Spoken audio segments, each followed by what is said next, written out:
नमस्कार मेरे प्यारे बच्चों, आप सब कैसे हैं? आशा करती हूँ आप सब अपने घर पर स्वस्थ और सुरक्षित होंगे। आज हम हिंदी में करेंगे दो वर्णों वाले शब्दों के जोड़ से बने वाक्य। बच्चों, अब मैं आपको बताऊंगी शब्दों के जोड़ से वाक्य कैसे बनते हैं। ये देखो, पहला वाक्य कौन सा है? जग मत भर। आपने भी मेरे साथ इसको पढ़ना है, जग मत भर। और वाक्य का क्या नियम है मैंने आपको बताया था, वाक्य के अंत में पूर्ण विराम लगाना है। वाक्य के अंत में पूर्ण विराम लगाना है। तो ये वाक्य क्या बन गया? जग मत भर। और अंत में हमने क्या लगाया? पूर्ण विराम। बच्चों, अब हम दूसरा वाक्य पढ़ेंगे। रथ पर चढ़। क्या है वाक्य? रथ पर चढ़। और वाक्य के अंत में हमने क्या लगाना है? पूर्ण विराम। जब तक आप वाक्य के अंत में पूर्ण विराम नहीं लगाओगे तो वाक्य पूरा नहीं होगा। पूर्ण विराम लगाने से हमें पता चल जाता है कि वाक्य समाप्त हो चुका है। बच्चों, अब हम तीसरा वाक्य पढ़ेंगे।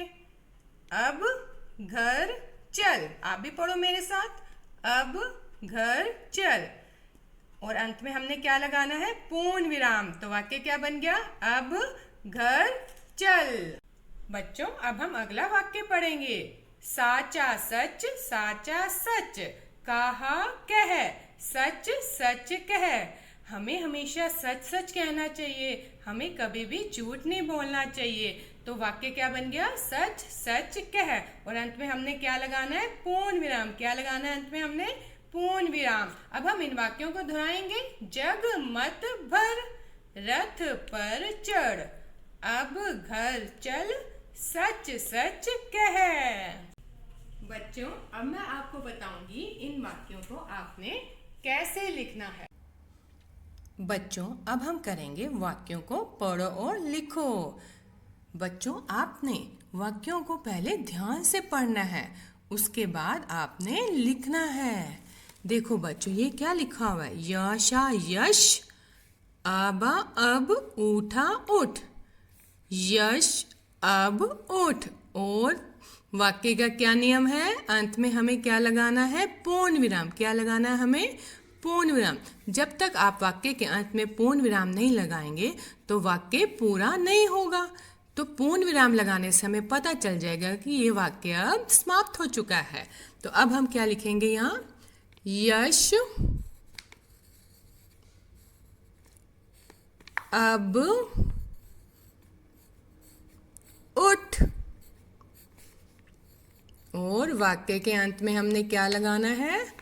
पूर्ण विराम। अब बच्चों, हम दूसरा वाक्य पढ़ेंगे। जल भर कर घर चल। ये क्या है? घर। ये क्या है? घर।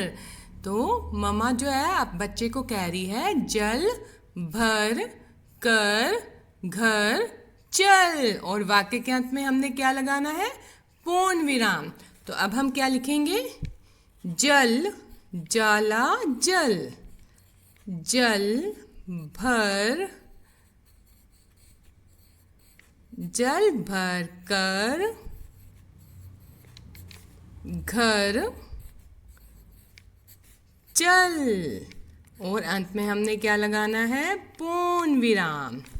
बच्चों, अब हम तीसरा वाक्य पढ़ेंगे। ठाका ठक, ठाका ठक, ठक ठक माता मत, कारा कर, ठक ठक मत कर, पूर्ण विराम। क्या लगाएंगे अंत में? पूर्ण विराम। कोई बच्चा बार बार दरवाजे पर क्या कर रहा था? ठक ठक ठक ठक ठक। तो मम्मा ने क्या कहा? ठक ठक मत कर, ठक ठक मत कर। तो अब हम यहाँ क्या लिखेंगे? ठा का ठक, ठाका ठक, ठाका ठक, ठक ठक मत कर, ठक ठक मत कर। और अंत में हम क्या लगाएंगे? पूर्ण विराम। बच्चों, अब हम अगला वाक्य पढ़ेंगे। चाला चल आबा अब, चल अब टाबा टब भरा भर, चल अब टब भर। और वाक्य के अंत में हमने क्या लगाना है? पूर्ण विराम। ये क्या है? टब। ये क्या है? टब। चल अब टब भर। तो अब हम क्या लिखेंगे? चाला चल। क्या लिखना है अब हमने? चाला चल, चल अब आबा अब, चल अब टब भर भर। और वाक्य के अंत में हमने क्या लगाना है? पूर्ण विराम। अब अगला वाक्य हम पढ़ेंगे। 10 तक पढ़। फिर क्या लगा दिया हमने? पूर्ण विराम। मीन्स ये वाक्य खत्म हो गया है, पूरा हो गया है। अगला वाक्य फिर लिखेंगे हम, अब बस कर। फिर हमने क्या लगाया? पूर्ण विराम। तो बच्चा क्या कर रहा है? बच्चा पढ़ रहा है। बच्चे की मम्मा क्या कह रही है? 10 तक पढ़, अब बस कर। तो अब हम यहाँ क्या लिखेंगे? 10 तक पढ़। 10 तक पढ़। और उसके बाद हमने क्या लगाना है? पूर्ण विराम। अब हम क्या लिखेंगे? अगला वाक्य, अब बस कर। अब बस कर। और अंत में हम क्या लगाएंगे? हमारा वाक्य पूर्ण हो गया ना, तो हम अंत में क्या लगाएंगे? पूर्ण विराम। तो बच्चों, आपने वाक्यों को ध्यान से पढ़ना है और उसके बाद बहुत अच्छे से सुंदर सुंदर लिखाई में इसको लिखना है। धन्यवाद। बच्चों, तो आज आपने सीखा शब्दों को जोड़कर वाक्य कैसे बनाते हैं। तो अब आपने इन वाक्यों का अभ्यास करना है। धन्यवाद।